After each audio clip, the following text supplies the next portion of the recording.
بسم اللہ الرحمن الرحیم۔ جس گھر میں خوش اخلاق عورت رہتی ہو وہاں غمی اور غربت دروازہ نہیں کھٹکھٹاتے۔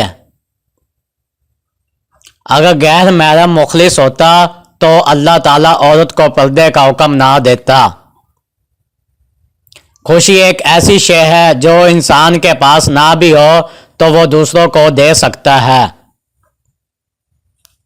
معاشرے کی ایک تباہ کن سوچ میں درست ہو باقی سب غلط ہے۔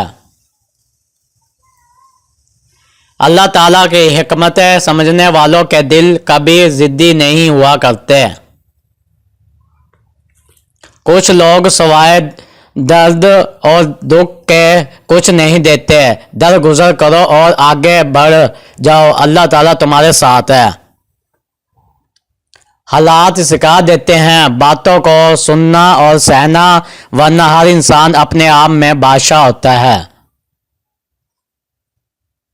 جن لوگوں نے تمہیں برا گمان رکھ کر چھوڑ دیا ان کو ابھی نیک نبتی کے ساتھ چھوڑ دو۔ کسی کے بارے میں نیک گمان رکھنا بھی ایک سعادت کی بات ہے جو رب کریم کسی کو عطا کرتا ہے۔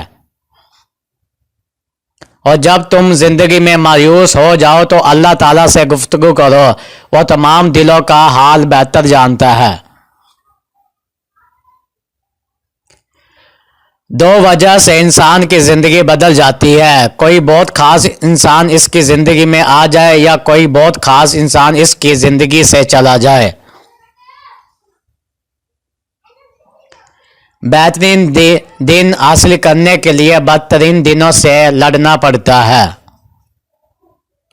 نبھانے کی چاہت دونوں رشتوں میں ہو تو جان لو کوئی بھی رشتہ ناکام نہیں ہوتا۔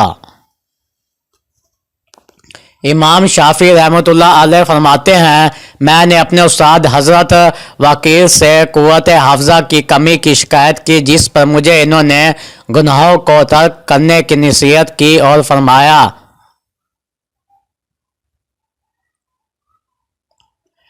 علم اللہ رب العزت کے نور میں سے ہے اور اللہ تعالیٰ کا نور گناہ گار کو عطا نہیں ہوتا۔